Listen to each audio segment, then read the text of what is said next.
L'ex-président du Bénin, Thomas Boni Yayi, actuel président du Parti Les Démocrates, a reçu en audience l'ambassadeur des États-Unis et sa délégation ce jeudi 4 avril 2024, le vice-président Eric Ndete, sur la rencontre du jour. Nous avons, avec l'ambassadeur des États-Unis et sa délégation, le président du Parti Les Démocrates a rencontré cette délégation,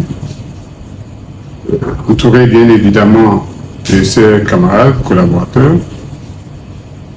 Ces échanges se sont déroulés dans une très bonne ambiance et nous avons abordé particulièrement la situation sociopolitique du pays, la coopération entre les deux États. En ce qui concerne la situation sociopolitique, vous savez que notre pays, depuis 2019, a connu des élections difficiles, délicates, à la limite, qui ont malheureusement fait couler du sang. La préoccupation pour le Parti Les Démocrates, c'est de faire en sorte que plus jamais il y ait d'élections qui engendrent la violence.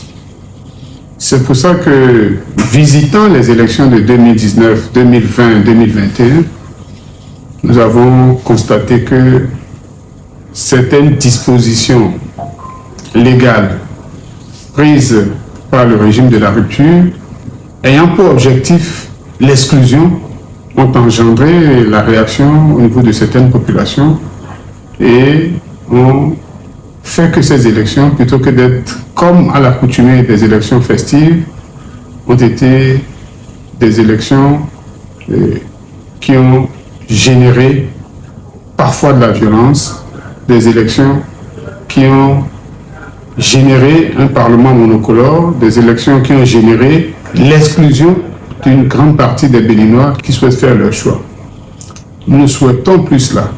Et donc, avec les partenaires américains, nous avons abordé ces questions, notamment les dispositions nouvelles qui ont été mises dans le code de 2024, qui en réalité ont pour objectif d'exclure.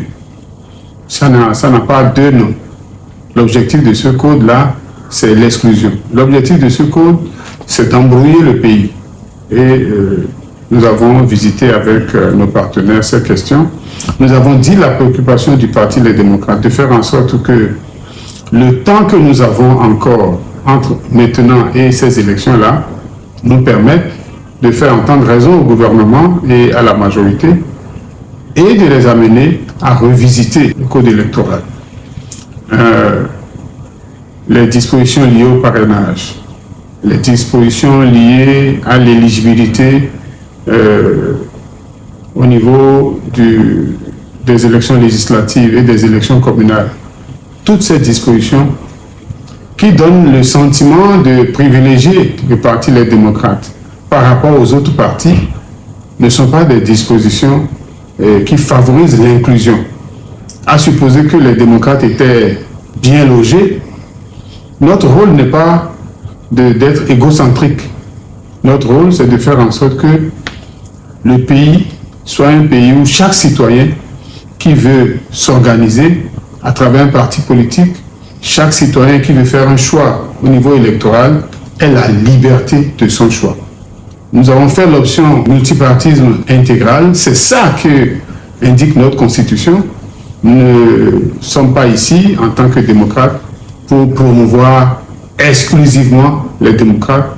Nous sommes là pour promouvoir la liberté de choix pour tous. Il est important de noter que le code électoral tel qu'il est aujourd'hui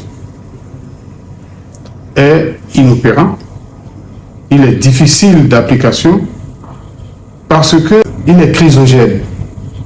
Il favorise le développement de crises entre les communautés et surtout entre les partis politiques aussi. Et donc, on ne peut pas laisser notre pays à la merci de ceux qui veulent perturber la paix. Vous savez que le Parti Les Démocrates est profondément attaché à la paix. Et notre action, l'action de notre président et l'action des militants en général est de concourir à promouvoir la paix. Nous y sommes profondément attachés.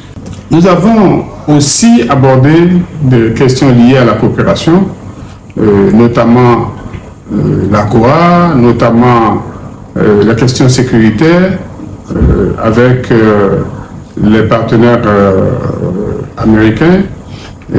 Ces questions ont mobilisé une partie du temps que nous avons passé avec l'ambassadeur des États-Unis.